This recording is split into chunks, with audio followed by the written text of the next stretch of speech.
Good afternoon and welcome. I'm Tommy Jackson with Pinnacle Bank, and we are proud to be the sponsor of the breakout session. Briefly, I'll give you a little information on Pinnacle Bank. We were founded in 1934 and based out of Elberton and still headquartered in Elberton. And we cover pretty much most of the northeast quadrant of the state. We have branches range from up to Blairsville in the north, and then all the way to Augusta in the east. Total of 22 communities we serve with 30 locations as far as branches and offices. We're been in business for, like I said, 87 years and have grown the bank to $1.7 billion. So it gives us a size where we can serve our markets very well, but also we keep our community bank focus, and that's really our vision statement, is that we be the best community bank in the state of Georgia, and we got over 300 people helping us do that every day. I do have the pleasure of introducing our speaker today.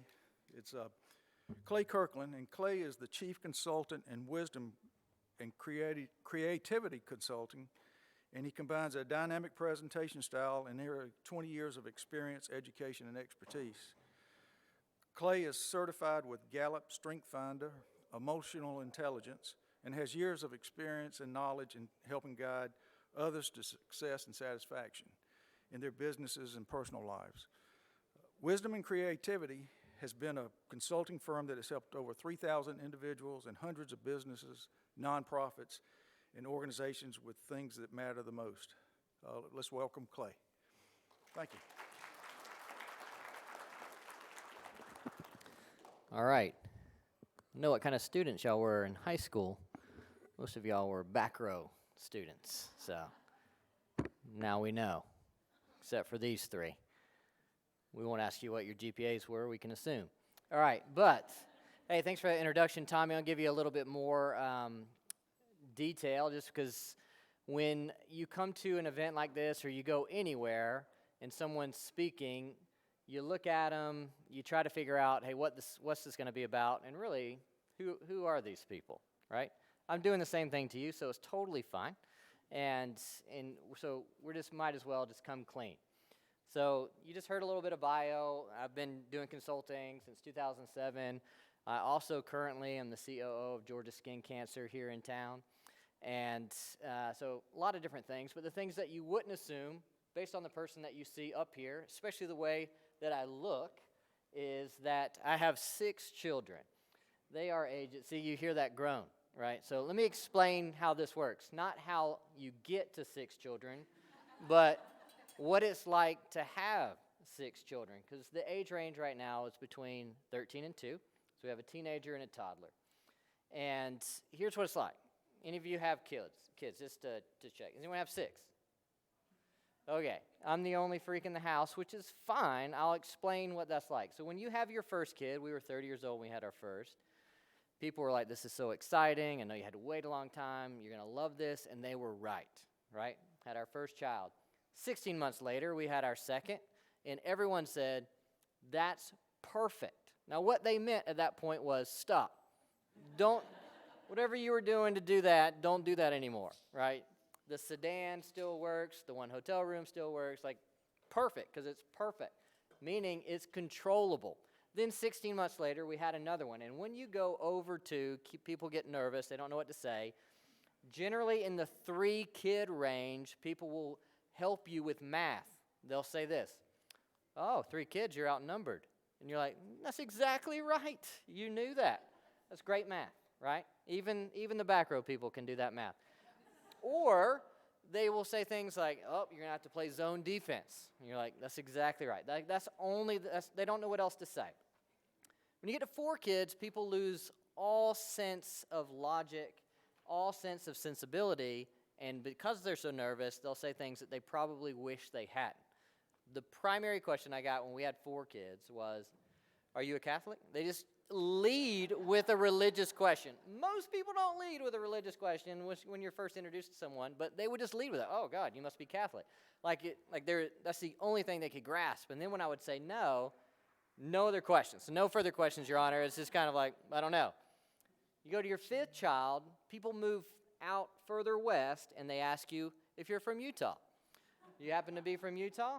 Mormon church. I've been asked if I have multiple wives, and the answer is no. Then they go back to Catholic, and I say no, and then they have nothing else to say. When we had our sixth child, most people would just back away because they didn't want to catch whatever I had that would produce that. So just to let you know, you can't catch it. And out of the crowd size here, if you're wanting to be funny, because most people love to be funny, it's like one of those things we all like to do. And if you think that you have this great zinger of a joke that you're either going to share during Q&A or share when you meet me out in the hallway, here's your joke. Ready? You're going to come up to me and say, don't you know how that happens? That is your joke that you have planned, at least one of you have planned in this moment. And if you tell me that joke, I just want to let you know, because for the past several years I've heard that joke, here's my response to you. Just going to prepare you, okay? I'm going to say, no, will you show me? And it's going to get weird, okay? If you're an HR person, it will get really weird, okay? So don't tell me that joke. Yes, we know how this happens. Yes, we actually like this, and we're not Catholic nor Mormon. So now you're trying to figure out who we are. I'll just go ahead and just crush everything that you now think. We also homeschool some of our children, so now we are those people, okay? Now you know, all right? If you have any shred of belief that I have anything else to offer beyond that, then we'll jump into the topic at hand today, which is emotional intelligence. I'm going to ask you a question, and it'll be an easy question. And I'm going to ask you a hard one, okay? Because my goal today is to inspire you. In 50 minutes or less, I only have 47 right now if you're trying to clock it, there's zero chance that I have the time to make you into a perfectly emotionally intelligent person. So that's not the goal today. The goal today is to inspire you that you should be on a journey of continually becoming an emotionally intelligent person. That's my only goal today. So if you're wanting to know what we're going to accomplish, if it's inspiration, then we did our job, okay? If it's entertainment, then at least you spend an hour not bored. Fair? All right, if you need me to go back to the picture of the kids, you just let me know if you need that, because they're cute, right? They're after their mother, clearly, but they're cute. Okay, so here's your question. Have you ever? I just want to make sure it was up there. That is so tall for a short person. But, right? They just don't think about us sometimes. Anyway, have you ever? Here's the question. Have you ever worked for someone that your experience was like this? Have you hired someone, they're like, this person is going to be the winner. When you first start working with them, they're like, God, they're crushing it, right? They're amazing, everyone loves them. First round of performance reviews, they're like, they're winning.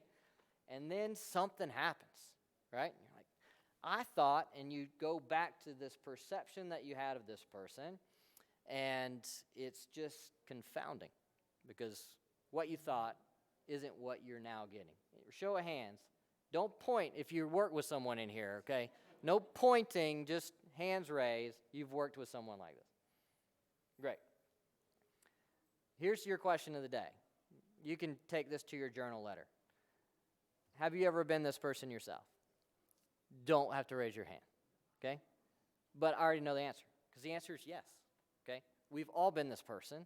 We don't like to talk about that, but we love to raise our hands, nod our heads, and tell stories later about the people that we've hired, people that we've worked with that are like this, right?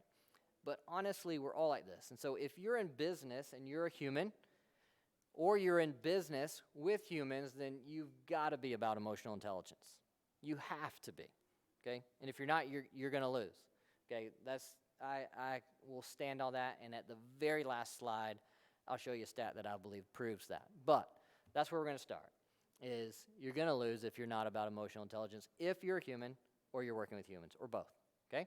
So now we're going to do a little crash course on emotional intelligence. This is killing me, by the way, that I can't move, okay? So for those of you who are not in this room that are listening to this recording, this is a sacrifice on my part. You're welcome. All right, so here is your definition. Somehow the slides got messed up, but here's your definition. And you can read it for yourself. I'm going to trust that you can read, but I'm going to alert you to one word, okay? First sentence, one word. It's that word skill. You see that word? Most important word on the screen right now. Why? Because emotional intelligence, the assessment of it, the practice of it, is learned. This is not something that you have derived from your mother or father. This is not something that is now in your chemical makeup that will always be there. It's not how that works. These are skills, meaning they're neutral. You can use them and you will get better. You cannot use them and your emotional intelligence will get worse. It fluctuates. It goes up and down. You can assess yourself in emotional intelligence today. I can send you an assessment today and you can just fly off the charts, crush it. And if you don't apply it, you have zero emotional intelligence in that moment. It has to be applied. But it is a set of skills. So for those of you who are like, I don't know if I have much of this, it's okay. You can get it. And for those of you who think that you have it all, best use it, or it's not helping you, okay? Skills that can be learned. Skills that can be learned. They can be learned. Got it? Good. All right, so here's your brain. And anything that's happening, including this moment right now, is passing through your brain, right? You've got this animalistic part that we like to talk about, this reptilian aspect that's really going to say, hey, are we in danger? Are we okay? And we're going to pass that because you see my stature and you're like, he can't take me, which is right, okay? So you're safe. Now we're going to pass through the limbic system, and this is the one that most of us don't pay attention to, and we go straight to the front of the brain and pay attention to all of our rational thoughts and our decision-making, and that's how we lead life. But if you're not paying attention to the limbic system, you're missing and not working with at least half of your brain, and that's a miss, okay? So emotional intelligence is all saying, hey, this part of your brain, you might as well use it, because when you do, it helps, and when you don't, it'll eventually hurt you. That's what we're looking for today. So you can just feel the back of your head and say, this is the part that I really want to use, because just want to let you know, you're using it. Most of us just aren't paying attention to it, right? It's in use. We're just not paying attention to it. And you're going to have to pay attention to it intentionally over and over until it becomes your habit. This is all just saying you can create habits in your brain that might feel mechanical now but become natural later, and emotional intelligence actually will just become your natural go-to. And you can just continue to do it over and over. It'll be harder to not do it than to do it. You just have to get there. Because right now, all of us have habits in our brain. Some of them are emotionally intelligent, some of them are not. Okay, this is your brain. This is where we're going to go. The guy, the pioneer of emotional intelligence, Daniel Goleman, if you've read any of his things or listened to any of his podcasts, he has a very easy chart to recognize. And this is his 4 quadrants of emotional intelligence. Okay, it starts with self-awareness, and then it moves to self-management, which is, are you aware of what's happening emotionally inside of you? And then can you manage it? Can you lead yourself? That's the question that he first asked.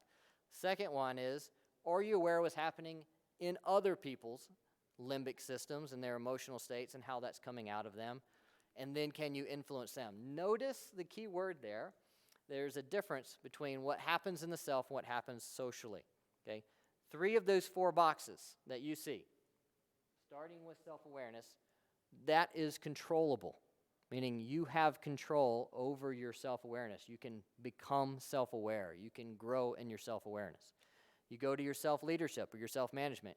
You can control that, which is very helpful when it is controlled. Your social awareness, you can control that. What you've learned about other people, how you come to understand what they're doing and what they're feeling and how they're talking, all controlled. Sorry I haven't wrapped up like this guy, okay? I'm trying. That's amazing. All right, anyway, that's all controllable. However, the very last part, where it comes to the social management piece, there's no control over that. This is not manipulation so that you can get what you want when you want from anyone you want. Because guess what? You just can't control another person. Even though you want to, you just can't. And if you can, you shouldn't. But you really can't. And so when it comes to this management piece, that's as far as we can go is influence. And so you've got control, control, control, influence. And that's how emotional intelligence works. This is not manipulation. This is not the sales pitch of sales pitch. Or this is not how to get anything you want from your spouse for Christmas or anything like that. Okay? This is how you honor yourself and how you honor other people. That's what this is about. Okay? When's the last time that you felt dishonored and wanted wanted that experience to happen immediately again? You're just like, hey, I just loved being disrespected by you, and can you do that again? Can we have that talk again? Y'all signed up for that one again? Says nobody, okay? So this is a way that we can try to kind of smooth those bumps out and actually make it pretty good most every day between the people that we work with and within ourselves, okay? These are SOCs. The reason I'm going to show you SOCs is it's going to be an acronym, and this acronym is going to help you understand the kind of minutia of emotional intelligence, or those subscales that we like to talk about, assess, and really dig into when you're working with someone who's into emotional intelligence, or you yourself is trying to gain ground in emotional intelligence. The reason I'm going to use SOCs is because there was a guy named John Wooden who was a basketball coach a long time ago. Great basketball coach, world-renowned basketball coach, won so many national titles. Here's what he would teach his people on the first day. The best of the best basketball players on the planet, he would teach them first day how to put on their shoes, tie their shoes, and how to put on their socks. That was day one of practice every year, no matter who they were, how well recruited they were, how highly recruited they are. That was first day. Because he said, if you don't get your socks and your shoes right, you're going to get a blister, you're going to turn an ankle, and all that talent will sit on the sideline. And in the same way, all your business smarts, all your connections, all the things that you've probably learned in all these other seminars will sit on the sidelines, unused or misused, if you don't know how to control yourself, if you don't know how to know yourself, and you don't know how to relate that to other people. So emotional intelligence is the socks of your business, okay? You need to start with that day one, and when you get that right, then all this other good stuff can happen. All the talent can just come on display, and it will actually be utilized in the best possible way. So this is our acronym. We're going to start with S. S starts for self-aware. We're kind of going to go through some of these things. I'm just going to hit these real quick. We'll make your business case, since this is a business conference, for emotional intelligence, and then if you have any questions, you're welcome to ask them about kids or emotional intelligence. All right? So, self-aware. First, we're going to start with self-regard. Self-regard is this. You come into a place of self-awareness. You see the good. You see the bad. You see the ugly. What do you think of yourself? That's self-regard. Okay? It's a huge aspect of self-awareness. You're going to have to get to that place where you can see all those things, the good, bad, and the ugly, and be okay. Second one will be self-actualization. Can you see that? Yep. Make sure you can see it. Self-actualization. That will be the desire to improve. After you see the good, bad, and the ugly, do you have motivation? Do you have a plan in which to get better? And then the final one would be emotional awareness. What's going on inside of you? Sorry, not the final one, but the next one would be emotional awareness. What's going on inside? In that limbic system of your brain, what's happening? At all times, what's taking place? Okay? And then, once you get that part, you need to watch this. You ever seen this movie? This is Emotional Intelligence 101. If you haven't seen this movie, you need to go back and watch this movie. It will teach you about emotional intelligence. If you want to learn more about emotional intelligence, I always encourage people to start here. It's easier to start here than reading a book. Okay? So you start here. Inside Out, if you're looking for the title. It's called Inside Out. It's a kid's movie, but it's actually based on emotional intelligence. So watch the movie. Final one here is emotional expression. I'll tell you a story. I used to work with a client. He actually passed away in December, so that was really sad, really, really sad. I actually was just with the owner of his business last week in South Carolina. But I worked with his CEO. I was called in kind of on a rescue mission for this CEO about 2.5 years ago. And we had our first meeting. We would meet for 4 hours a day, twice a week. We did that for 2 months. And like I said, it was a rescue mission. The owner of this business was from Germany. He said this CEO was had the smartest business mind he had ever seen in both America or Germany. He says, but there's something missing. He said, if you can try to help. I was in a Marriott in Greenville, South Carolina in the lobby, and we were meeting for 4 hours. And I asked him, tell me about a time when, this is our first meeting. It was about 30 minutes into it. I said, tell me about a time when something went really wrong with you and an employee. So he told me a story, and it had gone really wrong. It was not good. And I said, well, how did you feel when that happened? And he said, bad. And I said, try to do better than bad. Any more detail than bad. He said, it literally, I'm not kidding, sat there for about 30 seconds and goes, bad. And I said, I'm so sorry. We're here for 3.5 more hours. You are going to have to do better than that. And he took out his phone and said, Siri, Google list of emotions. And he Googled it, and the feelings wheel, emotions chart popped up, and he had to circle around that in order to come up with an idea of what else he could have felt besides bad. Okay? Now, he was 41 at the time. And so it doesn't really matter how old you are, and it doesn't really matter where you start. Because for 2.5 years we met, not 4 hours a day eventually, but we met, and he was soaring. His company was soaring, and he got liver cancer and passed away in 6 weeks from the time that he heard about it. But the point is this. If you don't know what's happening on the inside, and you can't express it to someone else, or at least even to yourself, you're never going to get to anywhere that you want to be from an emotional intelligence standpoint, because this is kind of where you start. This is that self-awareness piece, and you've got to be able to talk about it beyond the word bad. Okay? No shame if that's where you are. Just want to encourage you, you just got to move beyond that. Okay. Oh, this one's the hardest one, if I just want to be honest with you. It's the shortest one, shortest slide. It's just the hardest one. And it says, obtain help from others.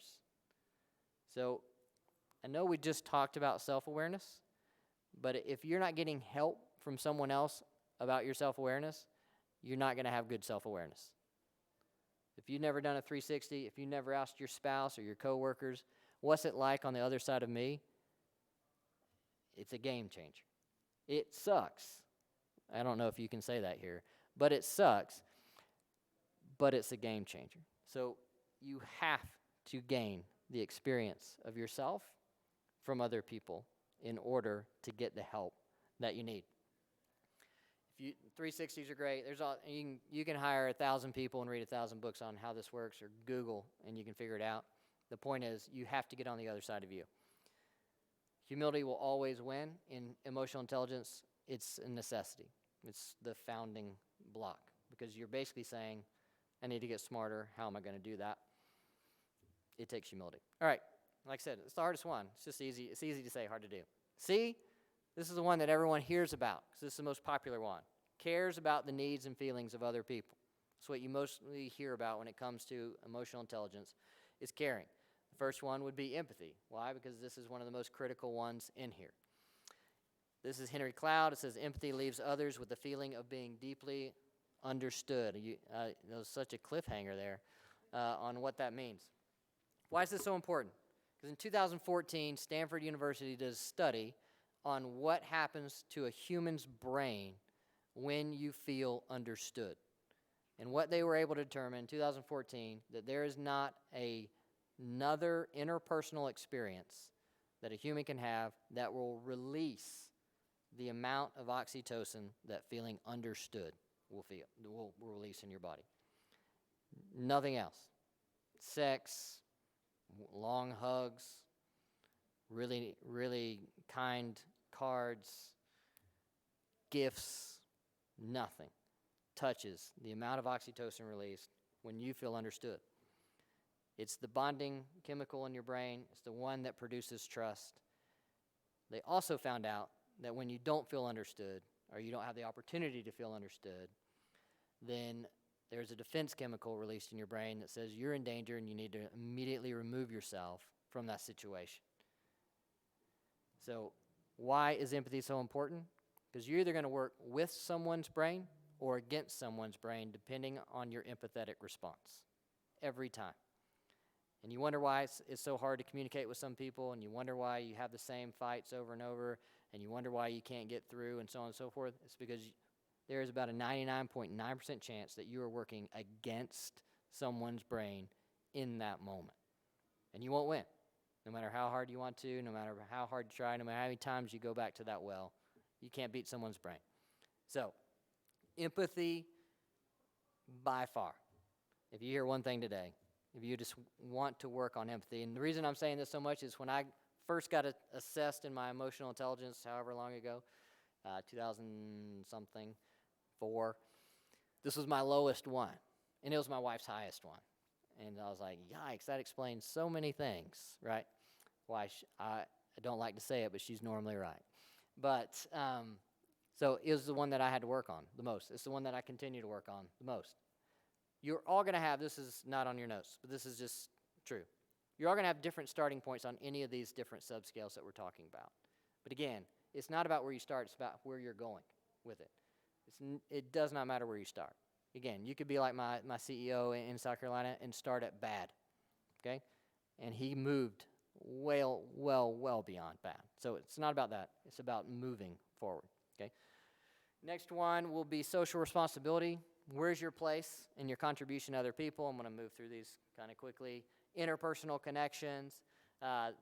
Can you have mutually satisfying relationships? Your K, this one's kind of important in these days, would be how you know yourself and handle yourself when it comes to stress. So there's 2 parts of this. One's flexibility. That's when things change, you can't control it. How are you going to deal with it? Can you flex? Can you pivot? How do you handle? What emotions come up when something changes, and how do you deal with it? The second one is the opposite. You want things to change deeply, and they're not. How do you cope? Okay, 2 sides of the same coin, but most people are really good at one and not good at the other. And that's why a lot of people will stay in a type of flow or a type of environment where things are constantly changing because they love it, or they'll stay in the same space for 20, 30, 40 years because they don't want anything to change, right? And they say that they're loyal, and the other people say that they're entrepreneurial, and more than likely they're both emotionally unintelligent in this area, okay? No offense to the loyalists or the entrepreneurs in the house. Just saying. It's just what I've seen over the course of 15 years. All right, so you'll normally look like this, okay, at one of those sides of the coin. So which one is it? And then you can get better at it. There are skills that you can learn, okay? This is just my personality. Has nothing to do with personality. It has to do with what you're intentionally doing with your brain. Your last few here are optimism. This is, again, no matter how badly it gets, no matter how confusing it is, can you look in a redemptive, hopeful way at a situation? Then your last one would be S, okay? Seize the wisdom of decision making. How do you make decisions when it's stressful, okay? When there's emotions involved. Not when you're on vacation and it's a Wednesday and you're deciding between a margarita and a pina colada at your all-inclusive, okay? You don't need emotional intelligence in that moment, okay? You probably need a boundary, but other than that, you don't need emotional intelligence. This is when it's a Friday morning and you're about to fire someone, then this is how are you going to make those decisions? That's when you need emotional intelligence, okay? Not on the drink selection. But part of it's reality testing. How deeply can you find yourself in the logic when your emotions are taking you anywhere but the logical end, okay? Can you return? Can you stay? Problem solving. Can you find solutions? Or you just have emotional responses to those things? And then finally, what's your impulse control? When your emotion says, do this and do this now, can you say no? Can you say, I'm going to pause? Can you walk away? Those kind of things. This one's hard. All right, so you have 6 seconds in your brain, which doesn't sound like a lot of time at all, but in your brain is plenty of time between when that emotion comes up, when that trigger comes up, when that desire comes up to do what's going to be positive or what's going to be negative. You have maximum of about 6 seconds before your brain goes into auto drive. And when it's an auto drive, it's just going to go with the habit that you've been doing the most, okay? So 6 seconds, that's all you got. John Wooden, coach, would say this: if you don't have time to do it right, when are you going to have time to do it over? Tell me if you've been in this situation. You've had an experience at work, and then you're going to have to go and have a meeting about that meeting. Anyone have to have that meeting about that meeting? And then based on that meeting, about that person that you just met with, You're going to then go and have to figure out what you're going to do in that meeting with that person about that meeting from that meeting. And then you have to have that meeting, okay? Then you have to have the meeting to explain to other people that you had that meeting with about that meeting that you just had that meeting with. And that's what you did in your day. And guess what you probably aren't paid for? All that. When you got your job or created your job, someone didn't list the bullet points and said, I want you to have really bad interactions with people, and then I want you to have meetings about those interactions, and then let's come up with a plan, and then let's have a meeting with those people, and then we'll have a debrief about those things, and that'll be your Tuesday. Sound good? And you're like, sign me up for that, right? Says no one. You don't have a job like that. No one has a job like that, but everyone does that in their job. Probably more than you would like, okay? Why? Because most people aren't concerned with what's happening in this part of their brain, okay? So, here's your business case, and hopefully you can see that. If you're older than 25, there's no chance that you can see that. So, sorry that's so small. Again, my shipment of these slides to the Dropbox did not go out well, but I'll read this to you in case you can't see it. Here's your business case. If safety matters to you, then it will up safety. There's a manufacturing plant. They don't want to be known, but if you really want to know, just come and find me later. Reduced lost time accidents by 50% after they did emotional intelligence training. Why do you think that is? Because why? They understood the why. That's good. I think they understood the why of why this is important, because the people that they're working beside matter, and so does their safety matter, okay? Sales. L'Oreal salespeople were trained in EI, outsold the other salespeople for a net revenue increase of $2.5 million. They literally split their sales team in half and put half of them in training and half of them not, just to see if it would work. And they had a 2.5 uptick. Motorola saw 93% of employees increase their productivity after emotional intelligence training. And here's my favorite one, because these are our tax dollars at work in a good way. U.S. Air Force spent less than $10,000 on emotional intelligence testing and saved $2.7 million in recruitment costs. Cheers to our tax dollars being used well, right? Why? Because they understood things about people when they got them tested in emotional intelligence. They understood what was going to happen, whether they should actually pursue this or not. Fantastic. Okay. Here's your reason why I said what I said. Ready? Harvard Business Review would say this: over 80% of competencies that differentiate top performers from others are in the domain of emotional intelligence. My guess, the reason that you're at this conference is to either be successful or to sustain success.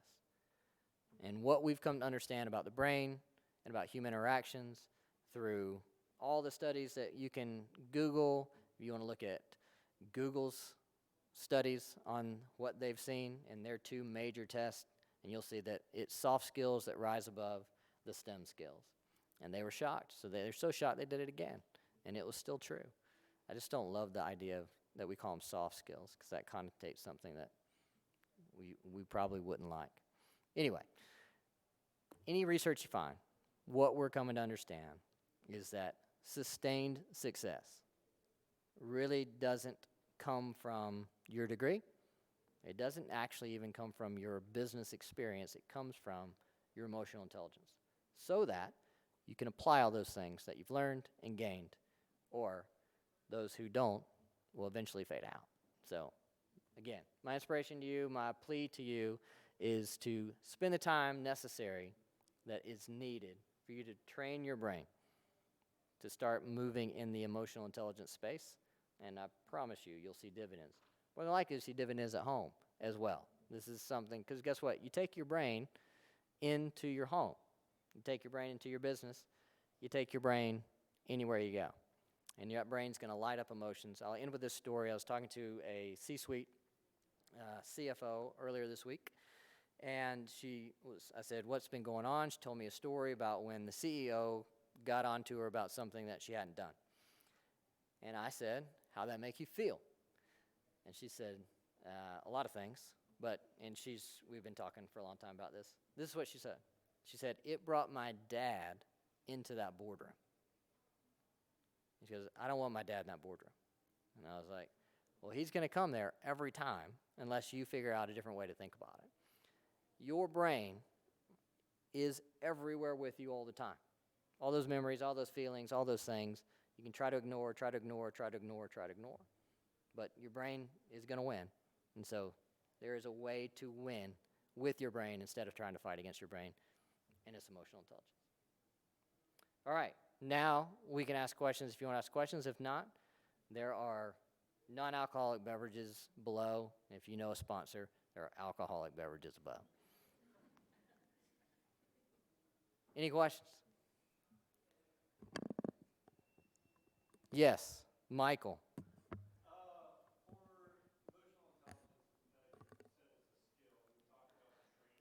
Yeah.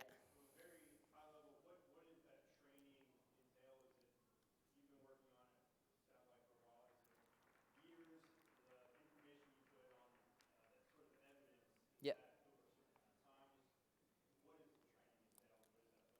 Yeah, I mean, the easiest way to understand it is to retrain your brain into a healthier habit. Because again, your brain loves a habit because your brain loves to default into just being as chilled out and lazy as possible, okay? So it's why you can, Michael and I are neighbors, by the way. It's why you can, it's confirmed. But that's how I knew his name. I do not have eagle eyesight to look down there. Michael. Anyway, what was I saying? Oh, yes. So it's a habit, right? It's why, Michael, you can drive from work to home, talk to Jenny, think about other things, and not think about left and right. Stop and start. It's because your brain's in a habit of doing that. It just knows how to do it, so it defaults, and then you feel like, oh, I can be so productive in the shower, I can be so productive in the car, whatever. It's because your brain goes to default mode in those places, and you can think about other things.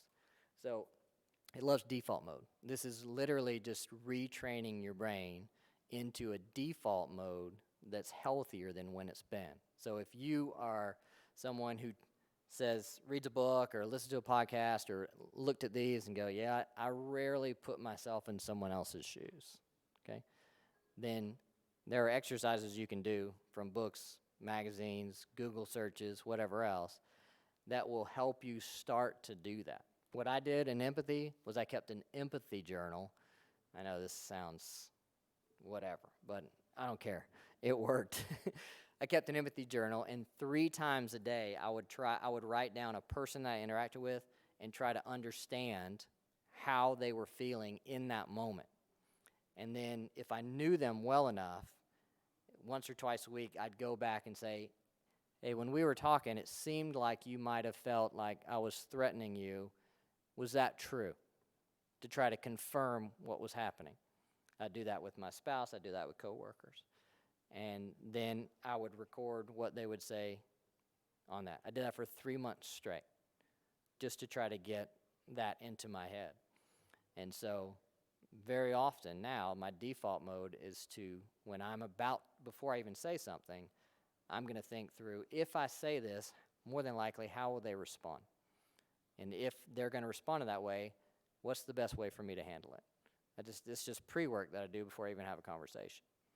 But beforehand, it was, I need to tell this person this right now, and I'm going to do it because my goal was just to get it out instead of to make it go well. It's just a paradigm shift. So is that training, that's specific to you, but from like your standpoint, as Yeah. a consultant going through Yes. and there's 10 people in the room Yes.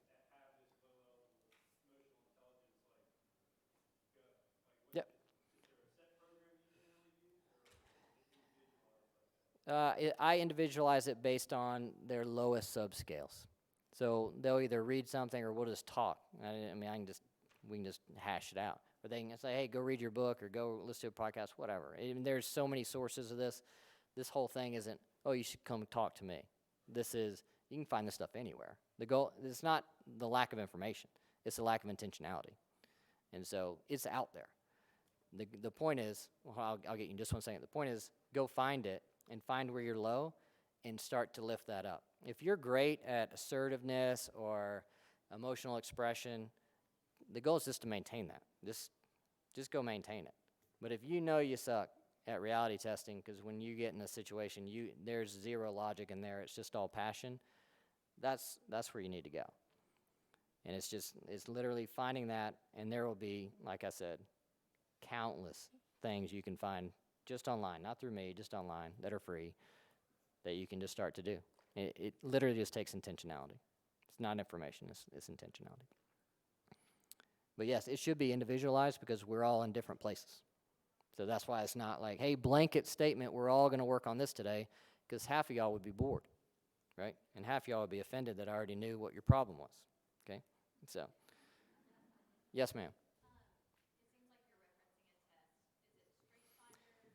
Oh, no, there's several emotional intelligence assessments. So there are several.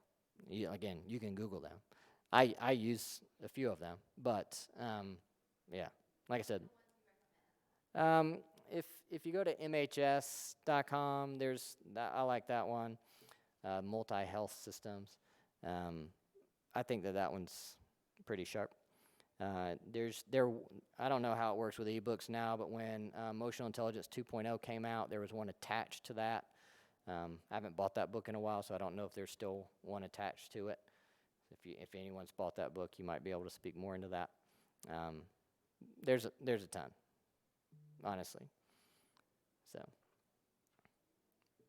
yes, sir. You did mention, you said it's different, with like personality, this is my personality type, this is my personality trait. Yep. That self-awareness part, because obviously it sounds like that's the most important. You got to know yourself. Yep. I mean, is there a part of that you think does play into it, knowing that, hey, this is my personality type, how does it affect how my brain interacts with other people? Yeah, I think your personality type that'll help you understand where your starting points will normally be, and it'll also help you understand probably how hard you're going to have to work in some of those areas. But again, that's more of, all right, now you become aware of the journey, and now it's, are you going to do it or not? And so I think, I love personality tests. I'm into them. But again, those to me are, this is now what you're working with in this place. So my personality type with empathy can maybe compared to your personality and empathy, very different starting points. It might come easy to you. I had to do that for 3 months straight just to think beyond, 3 inches. But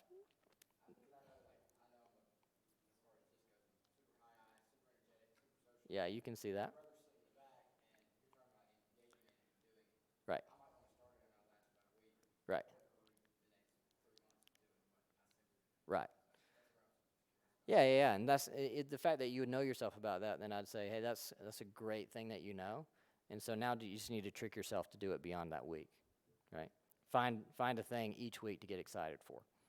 So I would, if I were coaching you, I'd say, do this exercise. We're gonna focus on empathy, say, but we're gonna do different things each week until you find one that you can actually go beyond a week for. Whereas your brother might just say, I'm about to motor through this, dominate, right? So, congrats to your brother, by the way. Yes, ma'am. You had talked earlier on the Daniel Goleman's slide Yes. about the parts that you can control, Yes, and then there's the part that it's influenced.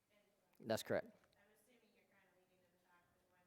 kind of leading to the fact that once you have worked on all of your aspects of emotional intelligence, then dealing with somebody who is not aware becomes easier. Are there tricks to that? There, I mean, speaking mainly to like clients, not Sure. necessarily in a workplace, but yeah. somebody who When you become pretty, had worked on this.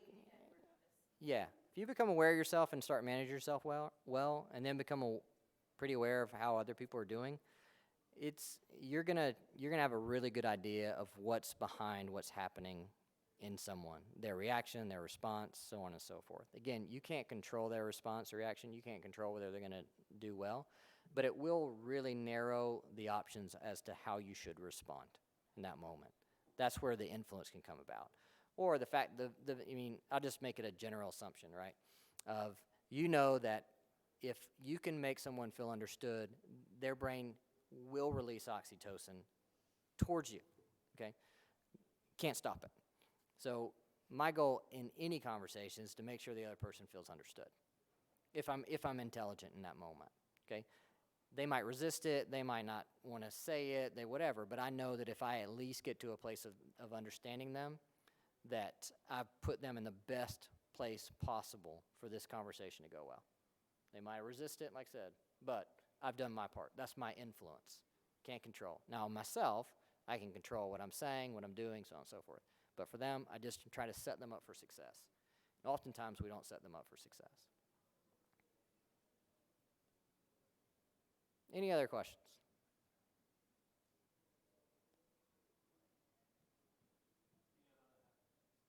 Do I know how that happened?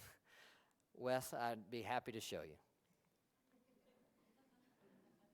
Yes, sir. All right, so maybe you interact with somebody often, maybe it's a coworker relationship, and they may have a little bit of resistance to, I guess, being open to these types of discussions. Any recommendations on, I guess,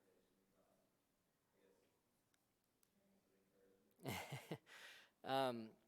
Yeah, I mean, I think when I've had, I mean, even the guy, I'll give you the guy that I coached, he was the one that I was referencing earlier. It was forced, right? It was, you're fired or you do this, okay? So he did this, and it was very slow. I mean, he described us as two lions circling one another for the first couple weeks. But I kept going back to, where do you want to be? Meaning, what's your definition of success? I didn't care what it was. I don't care if it was a dollar amount or if it was number of employees in his company. It doesn't matter. And then I started asking him, what have you done to get there? And what's impeded you from getting there? And when you get to the points of what's impeded them, most of the time you're going to find some kind of breakdown in that regard. It's not going to be, in that, I mean, he was in his level. I don't know where you're from or who you're referring to, but most often you're going to see some type of breakdown, right? And in that regard, it's like, what if I can help you in that area? He might have been. Okay. I could tell from the cheekbones, but I didn't want to point the finger. But yeah, to me, again, in a business setting, most people are trying to succeed. And so I wanted to understand what that is for them and what's impeded their progress. And generally, that's where the hook goes into the mouth. Right? I know this isn't a parenting seminar, but as a parent, how has being in this field changed how you relate to your children? Yeah, I try to, well, it's an interesting thing trying to understand how a 2-year-old feels compared to a 13-year-old, right? Different is how I would describe that. Varied, very different. But I think the biggest part for us is my wife and I. She's a counselor by trade, so that helps, just in her training as far as listening and so on and so forth. Our goal is to try to help our kids feel understood, and our goal is to help our kids know that there are other factors at play than what they see right in front of their face. Primarily, what's happening in here and what's happening in here. So we ask them questions all the time. I mean, my 13-year-old, he would tell you if he were here. On the way, we don't homeschool him anymore. He goes to school now. But on the way to school, he'll tell me something. I'm like, well, how'd you respond? He's like, are you about to do that thing again? I'm like, I'm about to do that thing again. And so I don't mind that because he knows, he could tell you the process of trying to then say, when I didn't get, to play as much on the football team as I wanted to, it made me feel this way. How did you want to respond? What would you have accomplished if you would have done that? Like, as a 13-year-old, he can walk through that. Is he good at it? No. But he knows that process as a 13-year-old. And again, I can't control him, but I'm setting him up for success so that if he ever wants to latch into that, it's going to be an easy thing for him to do because he already knows it. It's not going to be foreign to him. It's just a matter of, hey, can you dip in? This is a true story. I'll go ahead and tell you. Just show you the difference. If you want to talk about starting points, so again, we have currently 13, 11, 10, 6, 4, 2, 6, 5, 2. And the two boys on top, my wife got upset about something. My 11-year-old walked in, saw her crying, and immediately started crying. Just started crying. I'm sitting there watching it, and then my 13-year-old comes in, and he looks at his mom, and then he looks at Cannon, the 11-year-old, and says, "Why are you crying?" And he says, "I'm crying because she's crying." And he goes, "Well, that's dumb," and then walks out, right? So, like I said, he hasn't figured it out yet. But the point is, Cannon's, our second, has no problem becoming empathetic. He has trouble getting out of someone else's shoes and putting himself back into his own. Okay? Fields, our oldest, has trouble putting himself into someone else's shoes. So we're parenting them very differently because they're on opposite ends of the spectrum. But they both know the techniques of how to think in their brains so that when they either want to do that, they're going to be able to do that. So your starting points can be wildly different with our kids. Yes, ma'am. Do you have any suggestions to using emotional intelligence with prospective clients, like marketing or Absolutely. I mean, I would say it's vital and it's necessary, and it will only help you because one, it's going to help you respond to things, however good or bad, that they tell you. They're like, no, or prove it, or prospective clients put you in all kind of situations, right? Whether it seems like an easy sell, hard sell, they're, uninterested, they're playing on their phone, whatever. There's a lot of different reasons that are going to provoke things in you. You pull back from that, just in general, most people get nervous when they're having to do something new like that. So how do you handle nerves? What do you do with that? How do you handle excitement? How do you handle that place in your brain where you think that this is just a lock and you don't have to work on it? That's just you. And I'm not pointing at you. I'm saying, like, you asked the general question, but that's just all in here. So if you're controlling all that and have a great sense of that, you're going to have that confidence that comes in there that is going to be able to handle the situations that come at you. And then if you get into that social place of trying to understand what their need is, where they are, how they're responding to things, then you can speak to them in the terms that they're going to need the most. And so it's ideal. Again, it's not guaranteed, but it's your best chance in that regard. But what can be guaranteed is that you're prepared and you can handle yourself no matter what happens in those instances. So, yes.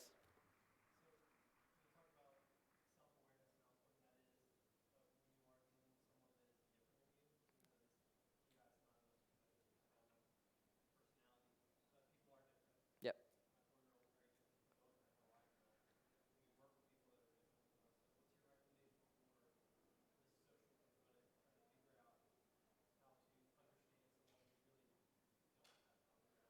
Yeah, most people, or I'll say some people are really good at just discerning it and knowing it. Like my wife can do that. I can't. So I learned that at an early age. And so I learned how to ask great questions. I have 3 or 4 books in my office that's just about question asking.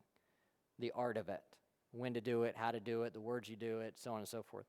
Because I wanted that information, and I just couldn't intuit it, so I needed to mine for it. And so I just asked questions.